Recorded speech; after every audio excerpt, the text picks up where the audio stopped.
কোথাও গাফিলতি আছে। রাস্তার মাঝখানে আপনি হাঁটতে থাকেন, হাঁটতে মতো দৌড়দৌড়ি করলে এরকম ঘটনা যদি ঘটে তাহলে কি শুধু রেল কর্তৃপক্ষের দোষ? রেল লাইন দিয়ে আপনি পারাপার করলে যখনই বলে থাকুন, যা ভুল অ্যানাউন্সমেন্ট হয়ে থাকুক, তার শাস্তি তো আলাদা, কিন্তু আপনি যে রেল লাইনে নেমে হাঁটছেন এটা কি দোষ নয়? 22 সালের যে ট্রেন দুর্ঘটনা হয়েছিল সেই ট্রেন দুর্ঘটনায় রেল কর্তৃপক্ষের দোষ ছিল। জ্ঞানেশ্বরী ট্রেন দুর্ঘটনায় রেল কর্তৃপক্ষ, স্বরাষ্ট্র দপ্তর সবার দোষ ছিল। এই কদিন আগে উড়িষ্যায় যে ট্রেন দুর্ঘটনা ঘটলো কর্তৃপক্ষের দোষ।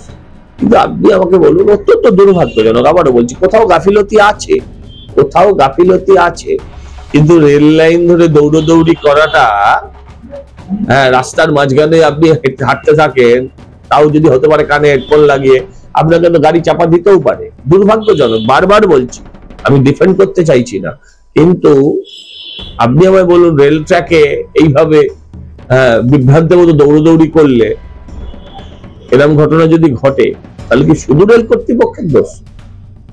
আমি জানতে চাই, আপনার দোষ নাই? এখন রাজনৈতিক কারণে যদি শুধু রেল কর্তৃপক্ষকে আপনি দোষ দিতে চান তাহলে তো আমার কিছু বলার। যদি অ্যানাউন্সমেন্ট হয়, যদি অ্যানাউন্সমেন্ট বলে ডান দিক, একবার বলে বাদিক, আপনি রেল লাইন ধরে যাবেন কেন? আপনি রেল লাইন ধরে যাবেন কেন? আমি আবারও বলছি, অ্যানাউন্সমেন্টের ভুল আছে। রেল লাইনে কেন মানুষকে একজন মানুষের পেছনে একজন করে জিআরপি দেওয়া হয়নি কেন? এগুলো আপনি অনেক প্রশ্ন করতে পারেন। পুলিশ কি করছিল অনেক প্রশ্ন করতে পারেন। রাস্তার মাঝখান দিয়ে হাঁটলে পুলিশে না ধরলে সেটা কি আপনার দোষ নয়? রেল লাইন দিয়ে আপনি পারাপার করলে যখনই বলে থাকুন, যা ভুল অ্যানাউন্সমেন্ট হয়ে থাকুক, তার শাস্তি তো আলাদা, কিন্তু আপনি যে রেল লাইনে নেমে হাঁটছেন এটা কি দোষ নয়?